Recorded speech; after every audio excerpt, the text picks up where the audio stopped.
Okay, thank you everybody for joining us once again. Today I really want to do a quick notes detox cleanse, but specifically an Ayurvedic cleanse.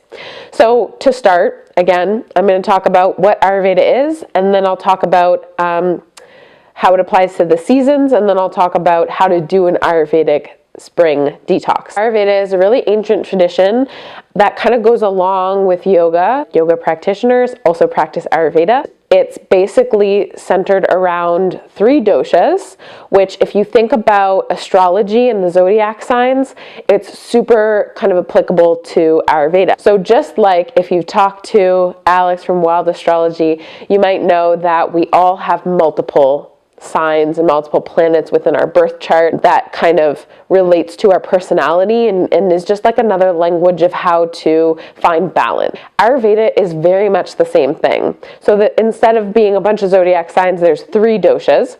There's Pitta, which is relating to the element fire and water. There's Kapha, which relates to the elements earth and water. And then there's Vata, which is air and ether. These 3 doshas, we all have typically one really strong dosha, a secondary dosha, and we all have all 3. But there's mainly, if you think about, oh, that's totally me, it's usually the first dosha, and then, oh, that's kind of also me, the second dosha. Within the 3 doshas, you also have like an out of balance aspect. So for kaphas, if you're out of balance and you're a kapha, you're going to be super lazy. If you have a lot of kapha in you and you're not balancing all 3 of your doshas out, you're going to be, you're probably going to hate change. You're going to drag your feet a lot of the time. Pitta is, a lot of the times I say like pittas are usually teachers. So they're that fire energy. So it's a lot of structure, and usually if they're out of balance, they're really OCD. It's almost like they require systems and structure, and they love that organization, like all of that. And then moving on, we have Vata, which again is the air and ether. Vatas that are out of balance are usually very much like up in the air. Oh my, like I'm gonna go over here, no, now I'm gonna do this. They change their mind a lot of the times. None of these are like a bad thing, right? It's literally just a tool to recognize maybe which dosha you are and if you're in or out of balance, which again should not be associated with like any negativity. But then like an imbalanced Vata, again, is just like really easy, really adaptable, able to go with the flow, super open, that kind of thing. So getting into, again, the doshas, now that you kind of understand, there's also, the doshas are also associated with more than just a personality type. They're associated with a season. There's kind of 2 options. You can say, okay, I know what my doshas are, and I know what the season is, the seasonal dosha. And so I'm going to meld those 2 together. So for example, for me, kapha is spring, and I have a lot of kapha in me. So I really want to reduce that kapha. But again, because I don't want to kind of be like, oh, so I'm just going to tell you about, you know, my dosha and how I do it in the spring. There's also just general tools, which again is why I love Ayurveda, things that we should all be practicing within each season to balance out all of our doshas. So when it comes to spring, again, kapha, everyone's going to want to be reducing that kapha energy. So I wanted to touch on, I think, about 4 things that I apply every spring, regardless of my kind of dosha and regardless of your dosha. I also like to talk about before, like pre-detox. So 3 days before I do the detox, I always like to start to eliminate. So things we want to eliminate within an Ayurvedic detox: coffee, alcohol. I know, I'm so sorry, I struggle with the coffee too. Dairy, gluten. You want to just start to eliminate those foods so that when you get into the cleanse, your body's already kind of adapting. It just makes it a lot easier, a lot more realistic. Each season and dosha are associated with like different like flavors or tastes. So there's pungent, astringent, bitter, sweet. There's all these different kind of tastes, spicy. And so, for example, if we talk about how it relates to a dosha, so you can kind of get an understanding, Pitta people should not be having a lot of spicy foods in the summer, because you have Pitta, which is fire, you have summer, which is fire, and you have spice, which is heat. So in the summer, Pittas are going to want to stay away from spicy foods. So do you see how it all kind of meshes together?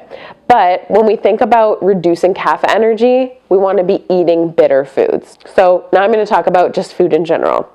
within this cleanse, you really want to be helping out your digestive system. So you want to be, even the way that you prepare foods, you want to be making it really easy for your liver and your kidneys to kind of like move through detoxing everything, but also your digestive system, because that's how you absorb food. The best way to eat these foods is by steaming them. But essentially the only thing you don't want to do is eat raw foods, because it's just harder for the digestive system to break down. I'm not going to lie to your face, I'm not great at steaming. It's just super time consuming. Ayurvedic doctors say steam your veggies. The only thing you want to be like flavoring them with is lemon or lime juice. You want to be only salting your food with like Himalayan pink salt, and you want to make sure that it's a really good quality. Himalayan salt or sea salt from the dollar store has been shown to have a lot of plastic found in it. Pro tip, Winners or HomeSense or Marshalls, great quality Himalayan pink salt, super cheap. You're welcome. And then you want to be using oils that are not going to go rancid when you heat them up. So avocado oil, essentially, when you're cooking. So elimination, steaming your veggies, bitter veggies. The kind of second aspect of what you want to be eating is going to be broth. So bone broth, if you do eat meat, or if you want to incorporate that, just because of like the juiciness of the marrow and all of the crazy health benefits associated with it. But other than that, you can also start incorporating even veggie broths. So literally anything that's going to be really easy on the digestive system, and a lot of broths and liquids.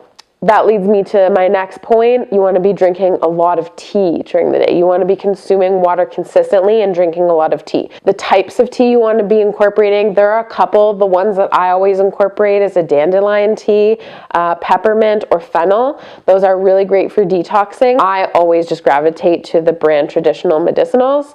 It's really easily accessible. It's the really high quality. There's no plastic in the bags. They don't use pesticides in all of the herbs.